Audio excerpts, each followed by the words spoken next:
먼저 작가님의 332화 후기에 따르면 칼라반은 맹목적인 신념을 가진 차가운 젊은 독일 군인 같은 컨셉으로 만들어졌다고 합니다. 그래서 자아드에 대한 충성심은 변하지 않을 것 같고요. 어떻게 해서든 밤을 죽이려고 할 것 같은데요. 이 칼라반을 통해 밤의 무른 성격이 변할 가능성이 커졌고요. 밤은 퍼그의 슬레이어들과도 동맹을 맺을 것 같습니다. 하진성이라는 연결고리를 통해 퍼그의 강경파인 카라카와 동맹을 맺음으로써 야마나 카라카파벌 원로들 같은 강경파와도 손을 잡을 계기가 생겼기 때문이고요. 냉혹한 에반켈이 밤을 수련시키면 밤의 성격이 더 살벌해질 거고, 밤은 지금 하진성을 죽였다고 생각한 칼라반에 대한 분노심으로 가득 차 있기 때문입니다.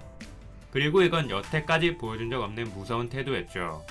그래서 칼라반 사건을 통해 밤이 퍼그 측과 더 긴밀해지고 밤의 성향도 더 냉혹해질 것으로 예상됩니다. 예전에 엘리베이터 앞에서 마구잡이로 사람을 때려 눕혔던 슬레이어 시절처럼 말이죠. 그리고 많은 분들이 칼라반의 강함에 대해 궁금해하실 것 같은데요. 마스테니 자하드가 개입했다고 하더라도 하진성과의 대결에서 거의 승리했으므로 칼라반은 대략 랭킹 100위권 이내 최상위 하이랭커라고 생각하시면 될 것 같고요. 에반켈한테도 인정받았으니 대략 60위권도 위협할 만한 실력자라고 보시면 될 것 같습니다. 그리고 작가님의 330화 후기에 따르면 칼라반은 하가몬의 카운터펀치라고 하는데요. 하가몬은 타고난 힘으로 밀어붙이는 직선적인 공격을 선호하는데 칼라반은 하가몬보다 신체가 더 단단하기 때문입니다. 작가님은 칼라반같이 미친 내구력을 가진 게 아닌 이상 부서지는 워프 장치에 뛰어드는 건 미친 짓이라고 말하기도 했고요. 마스체니도 이걸 보고 무식하다고 말했을 정도로 칼라반의 내구력은 하이랭커들조차 놀랄 만큼 단단하다고 볼 수 있었습니다. 그런데 334화 후기에 따르면 하진성의 격투 실력은 칼라반보다 훨씬 위에 있다고 하는데요. 작가님은 마스체니가 개입하지 않았다면 이 승부는 어떻게 될지 모른다고 말했습니다. 하진성은 힘으로 밀어붙이는 하가문과는 달리 테크니션에 가까운 캐릭터였으니까요. 그런데 칼라반의 포지션이 낚시꾼인데 아직 리드를 사용하진 않았으니까 칼라반도 완전 제대로 싸웠다고 보긴 어려웠습니다.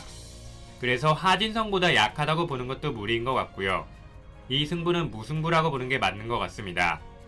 하지만 칼라반의 잠재력이 무궁무진한 이유는 작가님이 팍팍 밀어주기 때문인데요.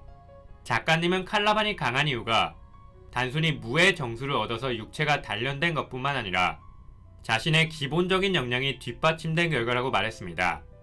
무의 정수를 얻기 전에도 하진성한테 인정받았기 때문에 무의 정수가 없어진다고 해도 앵간한 하이랭커들은 찌바를 겁니다.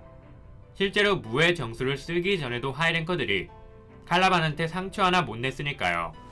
밤이 템파를 좀 받긴 했어도 진짜 대단했던 겁니다. 또한 작가님의 335화 후기에 따르면 칼라반이 3명의 하이랭커 사이에서 지나가는 위험을 표현하고 싶었다고 했는데요. 에반켈이 전력을 다하진 않았더라도 랭킹 60위인 에반켈을 뚫고 지나갔다는 건 대단한 위상이었습니다. 그래서 밤이 이 칼라반을 쓰러뜨린다면 최소 랭킹 100위권은 확보해놓고 시작하는 거라고 보시면 될 것 같습니다.